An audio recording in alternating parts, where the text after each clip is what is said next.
Microsoft! You have betrayed us! You promised you were going to be different. You were going to set the standard. You weren't going to follow the greedy companies. You were going to keep your games at $60 forever. How could you give up on us? This is how you reward your faithful, Microsoft? Those of us who have dedicated our souls to you! Once again, Sony has set the industry standard. They knew their games were worth $70 years ago. Microsoft, corrupt. They have no ideas. They have no originality. All they can do is follow the leader. And the leader is PlayStation. Always has been. Always will be.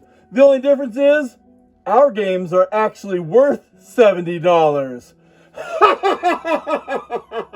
I don't really see what the issue is. Yeah, on one hand, it sucks that Microsoft's going to be charging more for their games. But on the other hand, everyone knows Microsoft doesn't make games anyway. Xbox got no games.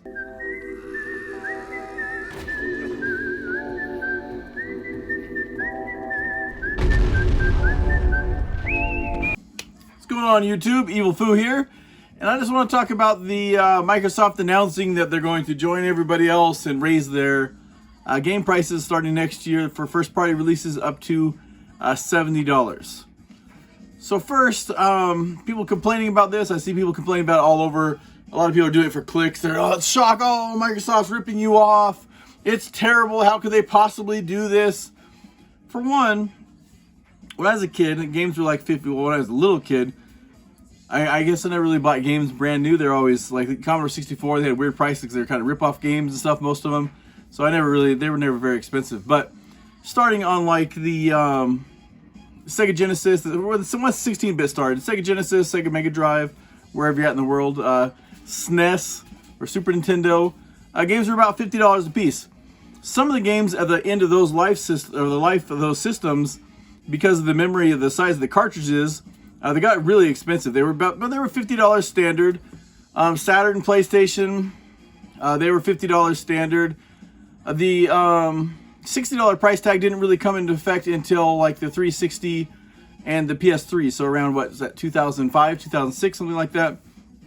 Them games moved up to $60. But let's go a median there somewhere. Meet in the middle. Let's say 1995. The average price of a game, a brand new game, was $50. And $50 didn't seem like that much at the time. I mean, it was expensive, but I mean, games give you so much replayability and things like that. You can watch it or play it for so much longer than like a movie. If you go out for a movie, you got popcorn and drinks, and you only watch it for 2 hours and it's over. But the value proposition was never really a huge thing. Like I said, the more expensive cartridges towards the end of that life system started getting really expensive. Nintendo 64, when it came out, they were really expensive because everybody else switched over to CDs. Nintendo 64, because they're such control freaks, wanted to control the market or the manufacturing of the cartridges themselves. So they end up becoming really expensive. But so, let's say 1995, you paid $50 for a game. Well, adjusting for inflation, $50 in 1995, which nobody had a problem paying for back then, that would be, I have it written down somewhere here. I was trying to act like I'm doing it in my mind. Well, let me see. No, I did it on my phone already. You can do it with a quick Google search. $91.46 in 2022. So $50 back then would now be $91.46.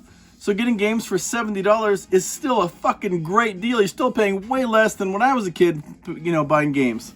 So it's way less. It's not a problem. If you love games, $70 isn't that big of a deal. Another thing with, Activision and I think EA, Take-Two, Sony, they've been doing the $70 games now, since 2020 when the PlayStation 5 launched? Around that time, Gen 9 came out. So Microsoft's just now doing it, 2 years later almost.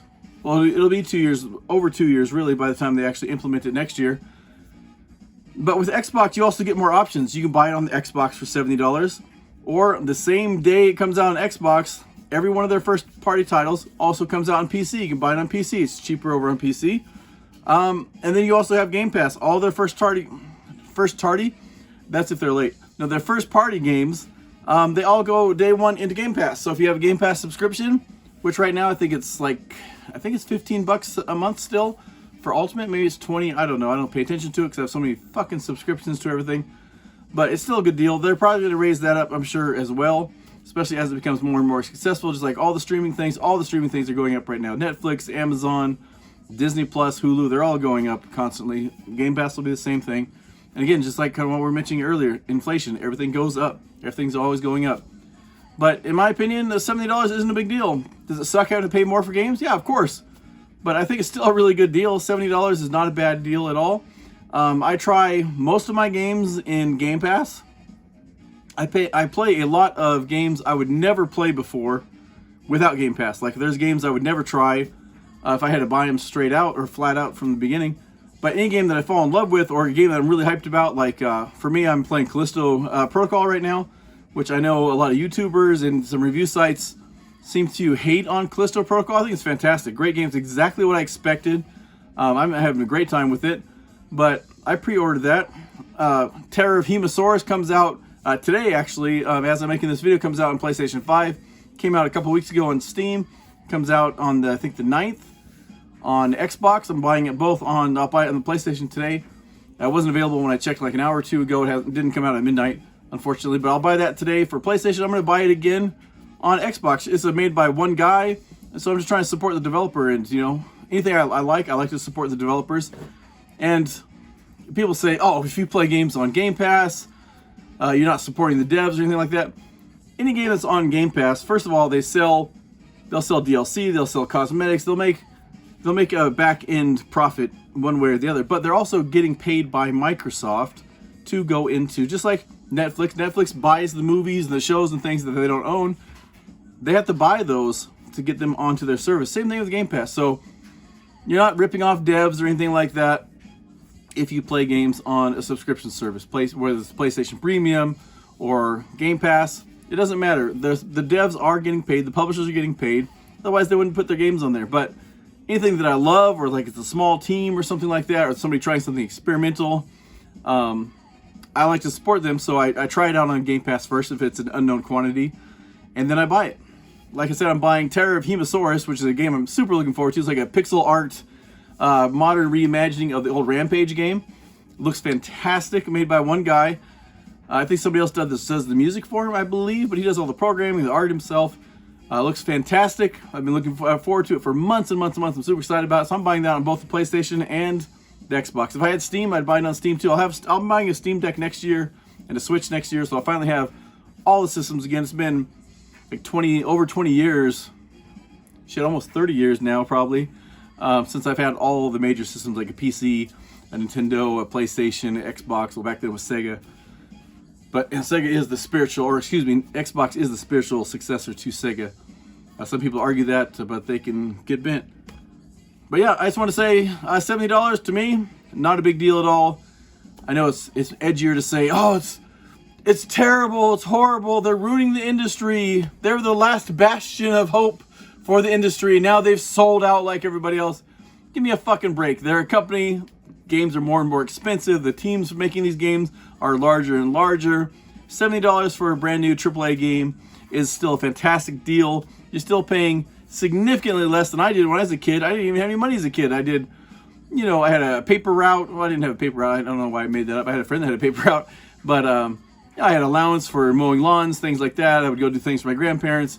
And then when I was a little bit older, I started working. I started working when I was like 12 because my family had restaurants when I was a kid. So I just had a little bit of money, but yeah, $50 wasn't a big deal to me as a kid, so $70 to you now as an adult shouldn't be a big deal. Yes, everything's more and more expensive, gas is expensive, everything's expensive, but $70 for a AAA game, those take a lot of time, a lot of people involved. It's not a big fucking deal.